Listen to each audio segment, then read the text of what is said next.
So the big question is, do we shoot in landscape mode or portrait or indeed square? Well, it all depends on the context that you're going to be viewing your video in.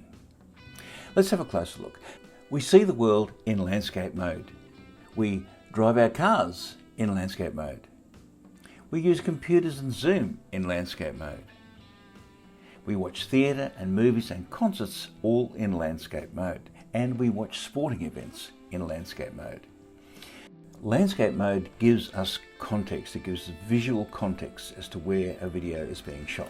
So let's take a closer look at this notion of context or no context. When we shoot in portrait, we have no context, no visual context. When we shoot in landscape, we have a context. Now, that applies to all sorts of different shooting situations, and there are many examples. Here's just a couple. Now, a big problem with shooting in portrait in an inappropriate context is that you end up with all this wasted screen space. Speaking of screen space, the proportions of the screen are described as the aspect ratio of the screen. And in modern television sets and computers, this generally is 16:9. So if you shoot in portrait and then superimpose it into a 16:9 screen, what you end up with is 2/3 of the screen wasted.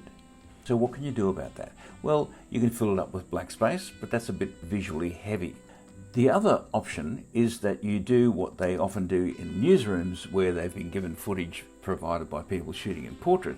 They have to fill up the other 2/3 of the screen with a large, blown up, out of focus version of the same footage. And I personally find this really unappealing and unattractive. So ideally you shoot in landscape mode, and then what you do if you want a portrait is you crop it.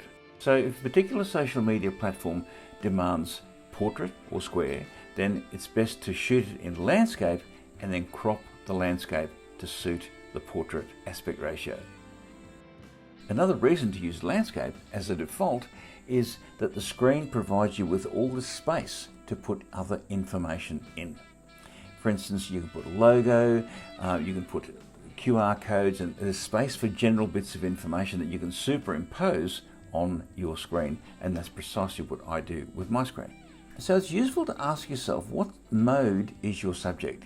If you're shooting tall towers or trees, then it's absolutely fine to shoot it in portrait mode. Just remember that portrait mode is only suitable for a couple of platforms. So you need to ask yourself, what mode is your subject? I've seen a lot of people following motor racing who shoot it in portrait mode, and then you end up with all this wasted space. Cars are built in landscape mode.